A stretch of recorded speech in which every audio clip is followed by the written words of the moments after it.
Angka 03 tahun 98 diancam dengan hukuman sesuai dengan ketentuan pasal 15 ayat 2 Undang-Undang Nomor 1 tahun 1970 tentang keselamatan kerja. Ya, Anda sudah paham sanksinya pastinya ya, karena Anda sudah belajar tentang Undang-Undang 170. Ada pertanyaan tentang sanksi? Jadi saya tidak membuka sesi pertanyaan ya, kalau saya persilakan bertanya, silakan ya. Silakan bertanya. Kalau tidak ada, saya lanjut terus. Oke. Siapa yang mengawasi? Jadi yang melakukan pengawasan terhadap ditaatinya peraturan Menteri 0398 ini dilakukan oleh pegawai pengawas tenaga kerja. Nah, seperti saya adalah pegawai pengawas ketenagakerjaan yang ada di Sulawesi Selatan. Saya yang mengawasi, melakukan pengawasan terhadap ditaatinya peraturan Menteri. Teman-teman ahli K3 yang mengarahkan kepada pihak pengusaha untuk segera melaporkan, menyampaikan, merekomendasikan. Karena produk kita adalah rekomendasi, Pak, terjadi kecelakaan. Dalam ketentuan Undang-Undang 170 pasal 11 ada kewajiban untuk melaporkan tiap-tiap kasus kecelakaan yang terjadi di tempat kerja kita pada pejabat yang ditunjuk oleh Menteri Tenaga. Karena pernah ada kasus kecelakaan kerja yang dilaporkan oleh pihak manajer ASE di sebuah perusahaan, pimpinannya jengkel, pimpinannya marah, ya. Kenapa kau laporkan, katanya? Ya. Dia marah sama manajer ASE-nya. Saya laporkan, Pak, karena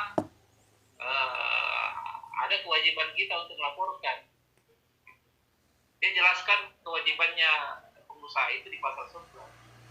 Jadi itu harus kita sampaikan kepada pimpinan. Ketika dia bertanya begitu, kenapa melaporkan? Bang, ada Pak mekanismenya. Misalnya kita ditunjuk oleh direktur untuk memimpin sebuah departemen, misalnya departemen HRD atau departemen HSE. Sebenarnya departemen HSE inilah yang punya tanggung jawab untuk melaporkan. Ya. Tapi bagusnya ketika mau melaporkan secara lisan, jadi yang bersangkutan kan melaporkan secara lisan, ketahuan sama pimpinan pusat. Kenapa melaporkan? Nah, bagusnya sebelum melaporkan komunikasi dulu sama pimpinan pusat, Pak, terkait peristiwa kecelakaan yang terjadi di tempat kerja. Siapa yang mau menghubungi di Snagar? Saya kah, kami kah di sini proyek, Pak, atau dari pihak pusat, gitu. Karena ada kewajiban kita untuk melaporkan, gitu. Supaya nanti anda tidak disalahkan itu ketika Anda melaporkan. Karena yang saya sebutkan tadi itu, yang dia melaporkan diancam oleh pimpinan pusat mau di PHK, terancam mau di PHK waktu itu, sehingga dia menelpon ke saya, Pak, saya mau menyambung hal yang saya sampaikan tadi pagi terkait masalah kecelakaan yang terjadi di proyek kami.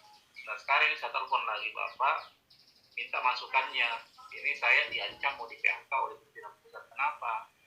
Ya, karena saya melaporkan peristiwa kecelakaan di proyek ke Bapak, gitu.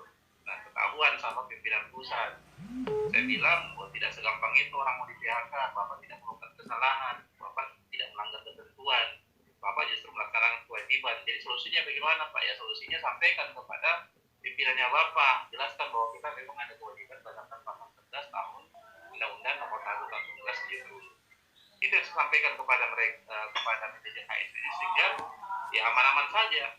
Ya, akhirnya tidak ada PHK ya, yang terjadi akibat daripada pelaporannya.